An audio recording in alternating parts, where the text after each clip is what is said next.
the aspirants that have successfully filed and indicated that the next step to the flag bearer elections will be the vetting of aspirants, which will begin next month. 10 of them have been able to file. The 11th person, Nana Odenhopon, has submitted a letter to the quiz committee indicating his withdrawal from the process.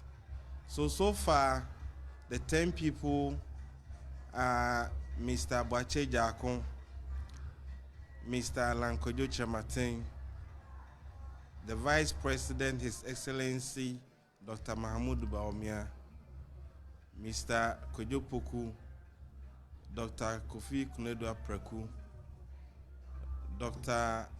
Akoto Afriyie, Honorable Kennedy Japan, Honorable Joe Gate, Honorable Adainimo have filed. Per the parties' timelines, will begin the engagement of vetting from 3rd to 6th of next month.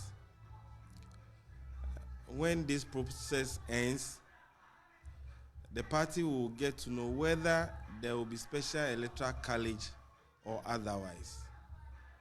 It is hoped that the process towards the conduct of the presidential primaries will start technically from the vetting of the presidential hopefuls. Your election headquarters will continue to monitor the processes involved building up to the election of the flag bearer in the governing NPP. Reporting for Joy News, Samuel Mbura, NPP headquarters, Asylum Down. All right, so let's go back to our earlier story, basically in Assin North, where my man, Richard Koyunyaku, joins us via phone for more. Richard, pleasure you could join us on the program. Now, has the NDC reported the matter to the police?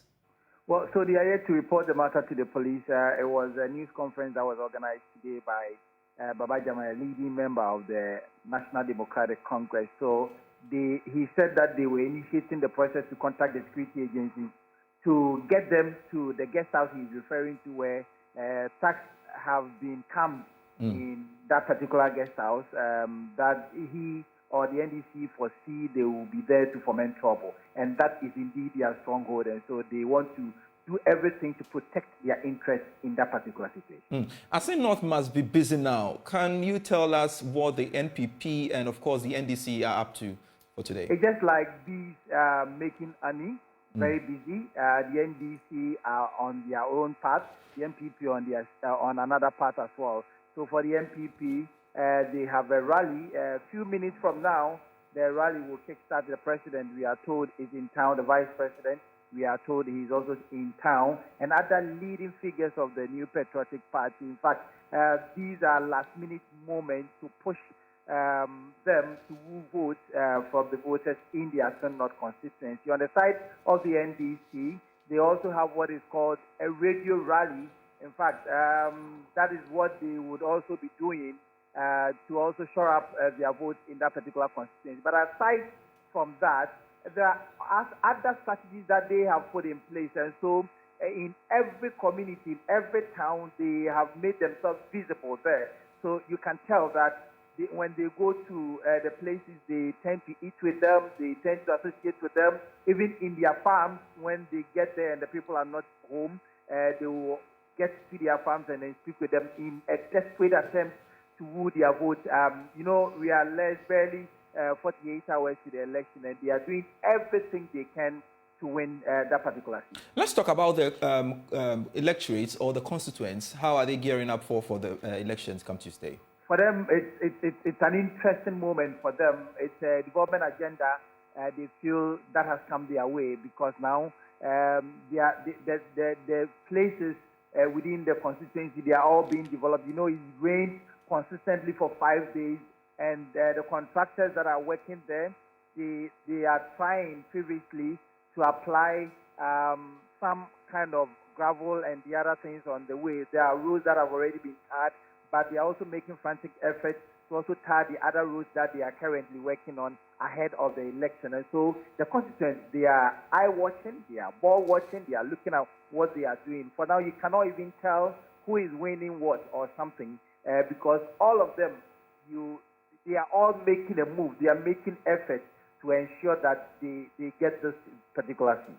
Let me pick your thoughts on the issue you raised in regards to the campaign being undertaken by the former president and, of course, that of the NPPs. Now, did you say that John Mahama is embarking on a radio campaign? Is that it? Yes, so that is what we have been told. In fact, there are flyers all over. This morning and yesterday, there have been intense advertisements on these two campaigns. From the MPP, from the NDC, from the NPP yesterday, I could count for a particular radio station, I could count up about 30 airplays. I mean, that advertisement has been played. From the NDC too, you can count a number closer to the 30 that we are talking about. And so the constituency is indeed busy with these activities. In fact, they want the people to know that they are there, to be visible on the ground for the people. Now they are using the Kumewood actors and actresses to woo the vote. So they want the people to see them that, oh, these people belong to our political party, and based on that, these people will vote for them. Richard Kojo-Nyakun, thank you for speaking to us there live from Assin North, and keep monitoring events for us there. And to some other stories, specifically in Parliament, and the minority are sounding the alarm bells over a $7 charge imposed by government on airline tickets. The minority described the charge as illegal, as it is only Parliament that can impose fees and charges. Speaking to JoyNews, Minority Chief Whip and Ranking Member on the Roads and Transport Committee, Governs Kwabena Afriyie, urged airlines to disregard the directive from government to charge that amount. Government is pushing the Ghana Airport Company and the relevant agencies working at our ports to charge an additional $7 per passenger. They have been working on this for some time, and I'm aware that the stakeholders have been unhappy about it. The Ghana Airport Company has been reluctant. The airlines feel this would make their work even more difficult, knowing very well that after the COVID, many airlines and related businesses are still trying to recover. So, and you will notice that airfares are quite high currently, even domestic and international, things worse. To suggest that Ghana Airport Company or the airlines should charge $7 per passenger for something they are calling fumigation of bags, it's an absurdity. They are looking for another opportunity to continue charging Ghanaians for this. And I'm saying that we are not going to accept that. In the first place, no agency under government have the right to make impose additional charges without the knowledge of Parliament. So whoever is behind this, another obnoxious tax, should back off. Passengers don't deserve this kind of treatment, and I encourage airlines to disregard this for now until the time that we all come to a conclusion whether this is relevant. What is the meaning of what they call it, fumigation of bags? We've been doing fumigation in this country. Everybody complains about it. So I think this is a very serious matter that must be brought to the attention of everybody. And we are hopeful that the relevant committee in Parliament is not aware that there's this legitimacy of this charge, and trying to cajole airlines to immediately implement this is illegal, and government must back off. This is not right. Well, the minority chief whip also claimed that this is an avenue by government officials to steal from the ordinary Ghanaian, even in the economic challenging times. Before you even do fees and charges, the relevant agencies ought to discuss this, because this is not a normal charge. I mean, I've never seen anything like fumigation of bags before. In any case, what is the meaning of fumigation of bags that we needed to be charging passengers $7? So, I mean, what kind of chemical are you going to be using? What contamination are we talking about? And that is why I think that this is a very, very unnecessary attempt to basically take close to $15 million per annum from passengers, because last year, if you look at the figures, the international passenger throughput was about 1.8 million passengers, and which is still growing. If you add the domestic, it will be more than that. So I think that we need to have a better discussion about it, but this is not the time. The airlines are struggling. Recovery is it's slow still, and people are just squeezed. People don't fly because of luxury. They fly because it is necessary. And I don't think we should be thinking of making life more difficult for the airlines and passengers. We should be thinking of actually making life easier for them. And I think that whichever section of government is behind this should back off. As far as I'm concerned, it's only Parliament of Ghana that can impose taxes, fees and charges, if you not call it. As far as I'm aware, nothing as such has come to the attention of Parliament. So whoever is thinking of this, if you try to implement it, it will have been an illegality. And if you disregard it, we wouldn't have been breaking any law, because Parliament did not actually approve any $7 or so for fumigation of bags on airlines.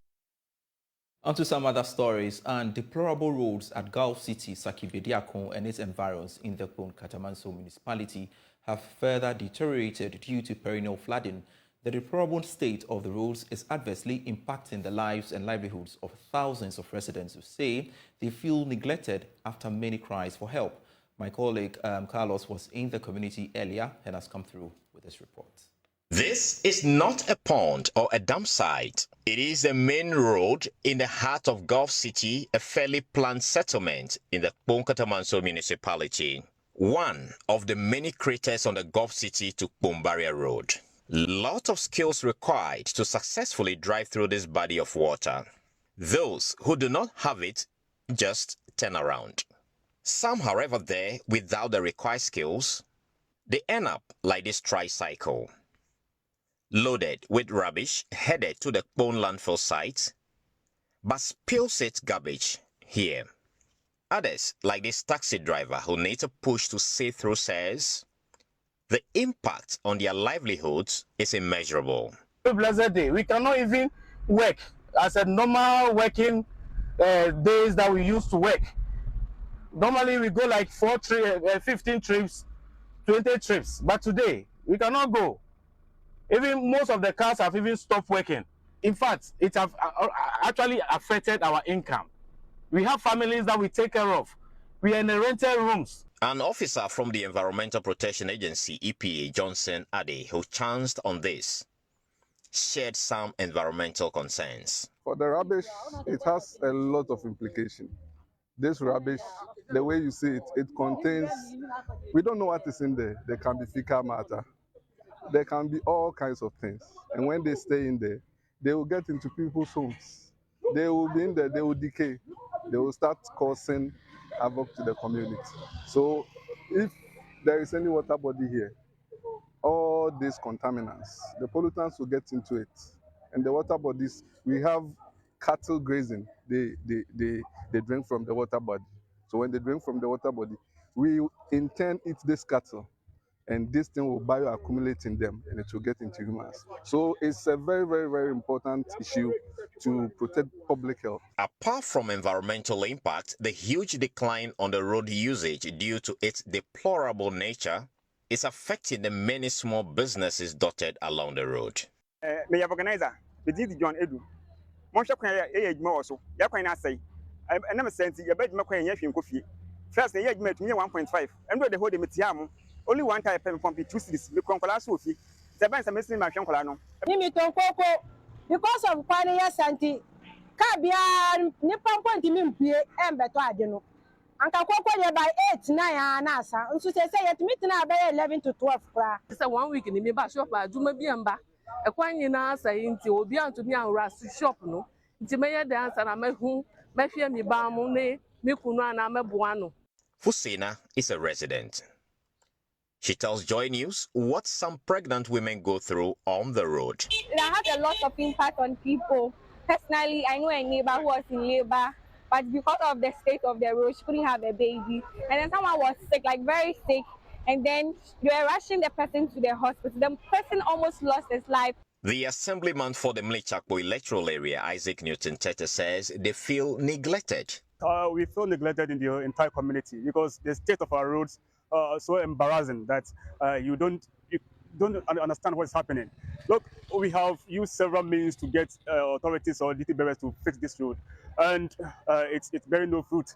And as we speak now, you can see for yourself the nature of the road. When contacted, the municipal chief executive of the Kponkatamanso, Samuel Oko Amankwa, said the deplorable roads in question have been awarded to contractors for rehabilitation works, but contractors have failed to show up. We have submitted all the challenges we have on all the roads you just mentioned and more to the road minister, Amakwata. We have a copy that has gone to the Urban Roads Director General and then that of Highways. The Calypso one to Michelle Camp and then Bediako Roads, actually they've been awarded. The site was handed over to the contractor somewhere last year, September. Up to now, the contractor has not come to site. And this is a big worry to all of us. So we have made a request through Urban Roads that they should change the contractor for us. Until the contractors show up to fix the roads or are sacked and replaced with those who will work, residents and commuters would have to develop the skills to drive through a pond-like road or end up like this tricycle, unable to reach its destination. From Gulf City, I am Carlos Scaloni for Joy News. Now, amidst the relentless downpour of the rainy season, a cloud of apprehension hangs heavy on the residents residing near the banks of the Odo River. In our latest episode of Floods of Trauma, we visit 5 different individuals who have separate stories. Like a recurring nightmare, the fear of the rainy season grips their hearts as they bear witness to the rising waters that threaten to consume their homes and belongings. My colleague Michael has more in the following report.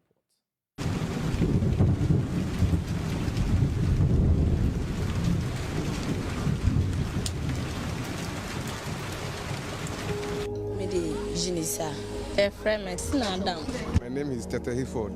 Ramot Musa. Kofi Keke. I'm a Ghanaian. I'm Daniel Asiedu.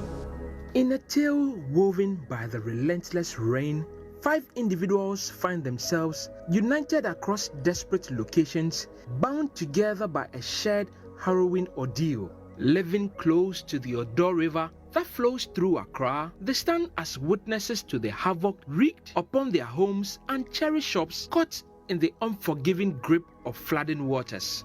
Sometimes, it's me bad baby saying, Meet Unisa. She works as a beautician at a salon near the Circle Interchange. She struggled to fund her business, but everything she worked for was lost in the rain. She recalls that one day, it rained so hard that she bolted with her colleagues and left her shop at the mercy of the floodwater. The floodwater sometimes reaches my waist, and when that happens, we abandon. It was not an easy decision. They got to live and later picked up pieces of their lives. The last time it rained, we had already closed the shop. When we returned the next day, our appliances were soaked in water.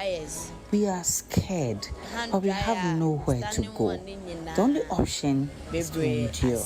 I was new here when I first experienced the flood. Justina Adam is a seamstress. She moved into the neighborhood not long ago. Her first flood experience is now an indelible memory. I didn't know it was this bad. I was home when I heard the whole place had flooded, and when I got here, most of my things were destroyed. Now, she packs the cloth high up on the special shelf in her shop to avoid a repeat of history. I had to dispose of them out of fear, and now pack the items high up on those shelves, and the rest I take home. The perennial flood plague promises to hit again, and their savior, the Odo Drain, which houses mainly the Odo River, is already half full with silt. Occasionally, the angry floodwaters rage and carry away all sorts of items and sometimes vehicles, especially that of drivers parked close to the drain at the Odona transport yard. The rain is getting full. We just park all our car. Just remove all our car from here. See the level where the river is. Then we just move the car. Then the station master will come and tell us that everybody should remove his car from here. Every year, the Odona River overflows its banks. And that is even for areas that have a properly constructed drain with concrete. At Agbogloshi, like where we are currently, that is not the case, making it much more easier for the river to overflow its banks into neighboring structures.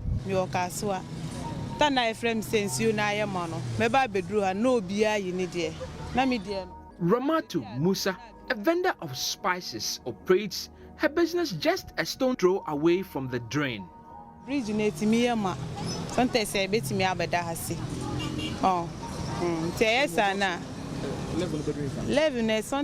water level can even reach my breast, and when that happens, we have to fetch our items from the surface of the water. I have been through it before. It even left me in debt last year. I live at Kaswa, so I was informed the place had flooded, but by the time I got here, it was too late.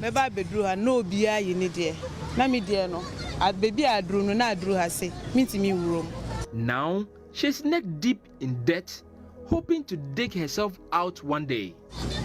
It destroyed my items. My bisab leaves got wet, and that is about 3,800 Ghana cedis. I have been able to pay 3,000 Ghana cedis. Many more people have lost fortunes to the annual floods. We are still in Adabraka, a community very close to the Odona River, and this household right here has a peculiar relationship with floods. This wall that I sit on is arguably the only surviving one, because the others have all given way to the force of the floods. They have all tumbled down. And the residents share their story, at least the few remaining ones. In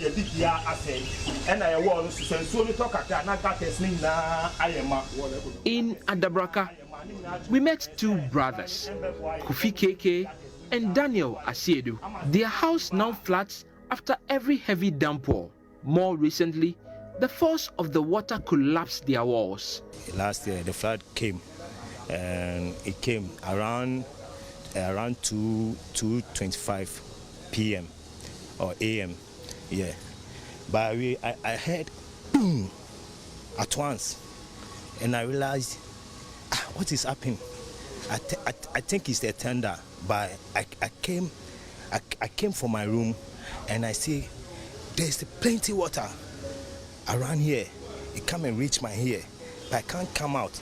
By the moment I'm trying to come outside, and I see my wall has fell down at once. Boom! This is the wall. You can see the wall. This is the wall. Their tenants have now taken the hard decision to vacate their rooms just before the rainy season. If you look around here, no one is staying here. No one is staying here. No one. Everybody has gone. Everybody has gone. Now it left me, only me here now. Okay. Ghana typically sees a significant increase in rainfall volumes during June, with average precipitation ranging from 200 mm to 250 mm. This makes June the wettest month in Ghana. And every one of these individuals are traumatized and experience heart palpitations when May gives way to June. Yes, we are scared, and we have nowhere to go. But right now we can't repair it because we are fear. We fear the rain. You understand? We can't do anything about it when it rains. It's scary. I've packed most of the clothes on a special shelf far from the reach of the water. For some of them, no matter how much they have tried to solve the problem, it hasn't yielded much, and it appears their local authorities have given up on them. Later air conditioning, they are eating our taxes money. Only the one wants our book of it doesn't make sense. Still, we have to play the government to come and help us more because of the gutters. We are appealing to the government to extend the length of the walls of the drains and help us desilt them. This time, they want action before the rains set in, so that at least for once they can sleep knowing that the rains will not disturb them. They are calling on their members of parliament, their MCs, and government in itself to come to their aid so that they can win this fight. For Joy News, Michael Ashale. This is still Joy News Room with me, Pius Kojo Baka. There is more after this break. Hello, welcome back. We continue with the rest of our stories. And the Ministry of Health says it is committed to including mental health treatment in the National Health Insurance Scheme's benefit package. Deputy Minister of Health, Assin made this known at the Mental Health Authority Stakeholders Performance Annual Meeting in Accra. Data from the World Health Organization states that 650,000 people are suffering from severe mental health disorder, and a further 2,166,000 are suffering from a moderate to mild mental disorder. Deputy Minister for Health, Mahama Assin, revealed that the Ministry of Health has requested data and decisions from the Mental Health Authority and stakeholders to determine the possibility and impact of adding mental health treatment to the National Health Insurance Scheme benefit package. He indicates that this aligns with the Akufo-Addo-led government's efforts at meeting the universal health coverage that targets and covers all Ghanaians. I have the belief that the government is committed and we are going to do more funding. We are beginning to look at mental health in relationship with national health insurance. And you see that's why we brought the National Health Insurance Financial Controller. At the end of the day, they will discuss and see how national health insurance will be collaborated to take care of mental health patients as well. National health insurance is going to take care of mental health patients and other activities, so that at least the funding expanding, and with government support and donor support, stakeholder support, philanthropic support, churches and everything, if they all come together, this issue of financial constraints will be eased for now. Chief Executive Officer of Mental Health Authority, Professor Penaman Apo, in an interview with Joy News, stated that one of her visions in becoming the new CEO of the authority is to strengthen collaboration between stakeholders and the authority to improve mental health in the country. The vision for the authority during my tenure for the next 8 years or so, we're looking at collaboration being one of the main pillars in our vision, and we want to improve the collaboration with our with the other agencies. So we're looking at Ghana Health Services, we're looking at CHAG, we're looking at even the universities and all other agencies that can help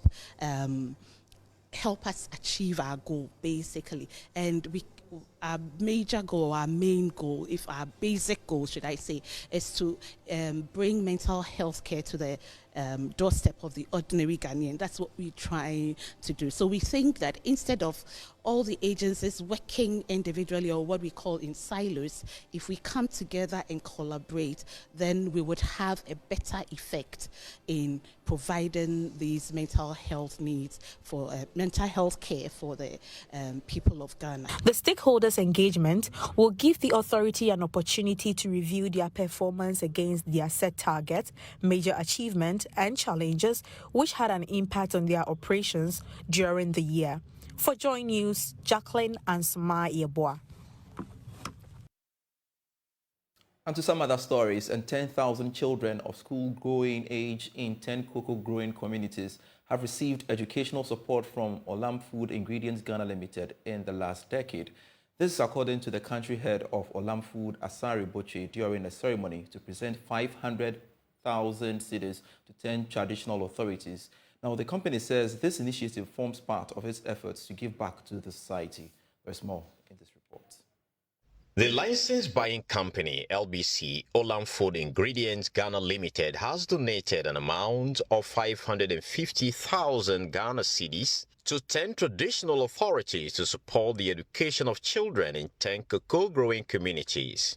In the last 10 years, 10,000 school children have benefited from the company's initiative to support the education of needy but brilliant students. Speaking during a farewell ceremony for the company's Global Chief Sustainability Officer, Gerard Manley, who retires after 40 years of active service in Ghana, head of Olam Food Ingredients Ghana Limited, Eric Asaribotwe, said the educational support formed part of their cocoa sector sustainability agenda.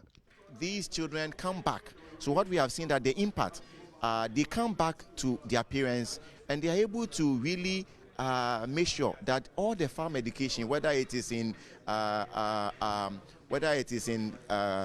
agronomic practices, whether it is in good environmental practices, whether it is into good social practices, are understood much better. Because when we go and tell them, they take it, but they see us as a distant force. But when their children are around them, telling them, Daddy and Mommy, this is the good thing to do, and this is the right way, acceptance of it is holistic and very impactful. So that is the strategy we have used, and we have seen over the period of 10 years. The last time that we checked the numbers, would have impacted more than 10,000 students, 2,000 kids of our farmers.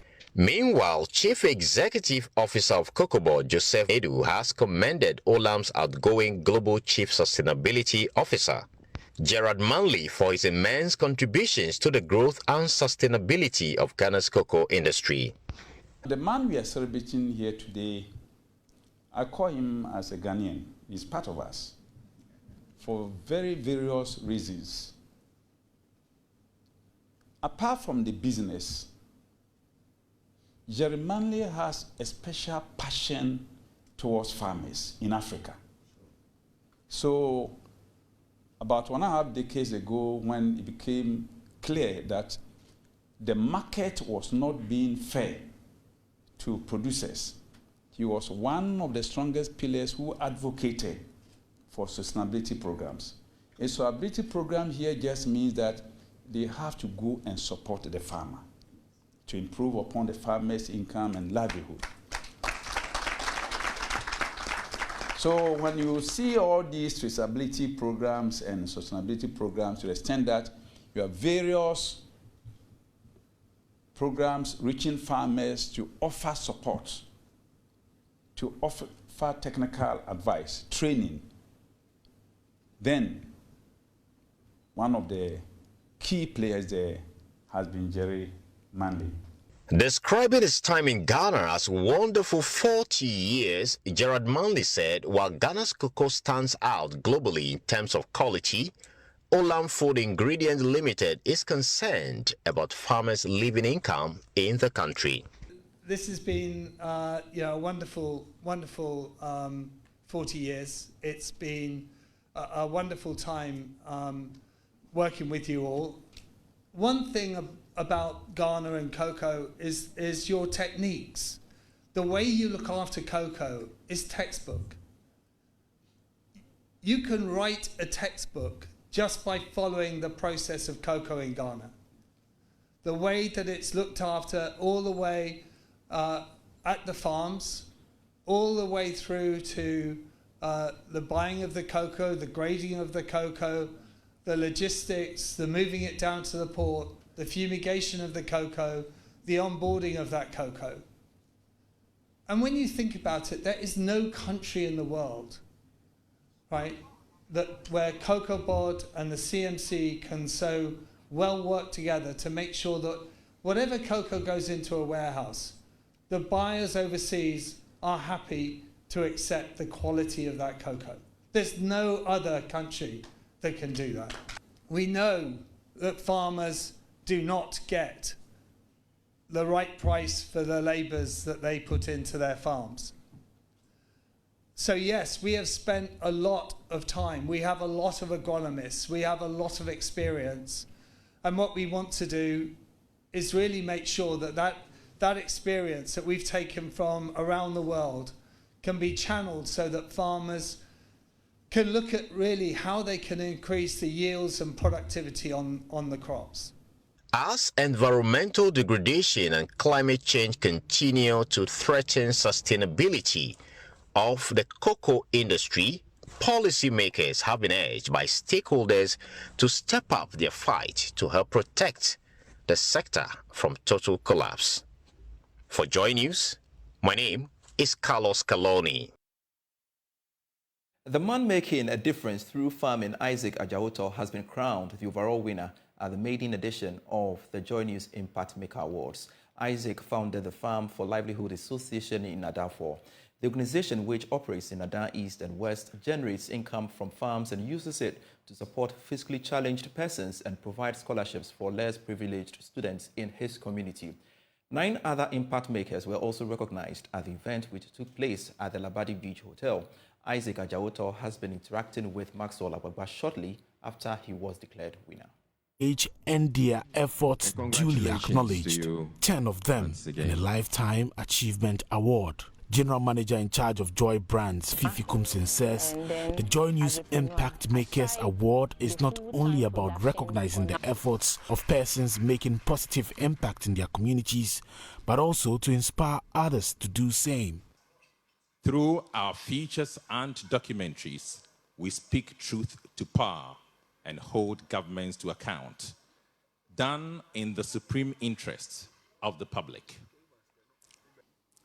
The power of one person to change the world should never be underestimated. Often, it is the small, everyday acts of kindness and compassion that have the greatest impact. Channel Manager of Joy News, Kweku Suprepra, says Joy News will continue to project the works of persons who are helping to mitigate societal challenges. Souls, to bring smiles to the faces of people. But they need to be known. They need to be seen. Their good work needs to be exhibited for others to support them. So at Multimedia, we would offer that platform for them to tell the rest of the world what they do and how far their investments go, so that others can support them, hold their hands as they continue to make tremendous impact. CEO of the Ghana Chamber of Telecommunications and one of the judges, Ken Ashigbe, says we must all be agents of positive change. Joy News, we thank you for helping Ghana become a country worth dying for. Another judge, Gifty Auntie, says the Joy News Impact Makers Awards is worth emulating. You have to start now. You can start tonight. You can start tomorrow morning. You can start tomorrow afternoon. Just start, and you'll be amazed where the support will come. The overall winner, Isaac Adjawotor. Please appreciate him. Keep the applause going, please. Founder of the Farm for Livelihood Association at Adafo, Isaac Adjawotor emerged the overall winner at the maiden edition of the Joy News Impact Makers Awards. He says the spotlight Joy News has put on his charity work is already yielding positive results as more people are willing to support his efforts. Now, more people are seeing what we are doing, and I'm happy more people are coming and then are willing to come in to support through Joy News and the multimedia group. So we are very happy. We are very, very, very much happy for Joy News for this program, the Impact Makers for this program. People say charity begins at home, but Isaac Adjawotor's charity does not always begin at home. We've got business for you after this break.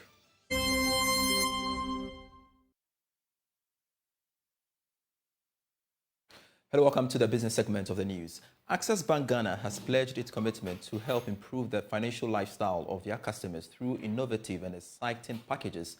The bank says it believes in transforming and shaping the lives of its clients, hence would continue to introduce mouth-watering products to support their economic livelihood. Speaking to Joy Business at the final draw presentation ceremony on the triple salary promo, Group Head of Retail Banking at Access Bank Ghana, Matilda Assin said her outfit will continue to provide financial freedom for its customers. Here's more. The triple salary promo, which is the final and mega draw, rewarded some lucky winners with amazing packages for believing in the promo and switching their salary accounts to Access Bank's Empower salary account. The received prizes include triple salaries, DSTV Plus, free subscription and Visa combo packs.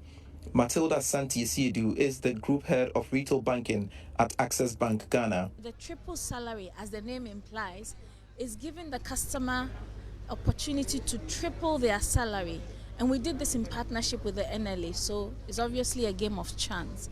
You get to triple your salary. As you saw, we rewarded people who have tripled their salaries. Then you also get a scholarship, so we also rewarded customers 10,000 cedis in scholarships, again just supporting and cushioning the salaried worker, because if you're a salaried worker, you have family, you have responsibilities, so that's another. Then we're offering DSTV packages, subscription already paid, again, so you can live in comfort and enjoy life. Then we have a whole box of goodies from our partner who is Visa. But on top of that, if you use your Visa card as part of this promo, what we then did was give you cash back of 5%. So whatever you spend, you get 5%. So you spend and you earn. So that's in a nutshell what the promo was and the rewards. And we've done 6 draws. This was our biggest and final, which is like the mega draw. And we're happy that there were winners from all over. She tells Joy Business her outfit is poised to supporting the financial well-being of their customers. She therefore called on salaried workers to take advantage of the promo and switch for a better employee banking experience with Access Bank. We're definitely exploring the reloading of the promo, but I think over the next few weeks you'll be hearing other things. For instance, we talked about transportation. We have a partnership with the VW now. We're also coming up with another for those who want to hitch rides, right? You may not be able to afford a vehicle now, but you still have to, commute. And transportation is about 15 to 20% of our incomes, household incomes spent there. So we're also coming up with a very exciting proposition that enables the customer to get a discount as they commute. So far, over 1,000 customers have received daily and weekly rewards since the promo started in October last year. Thanks so much for watching Joy Newsroom with me, Pius Kojo Baka. You can always get news when you log on to myjoyonline.com. The law is next.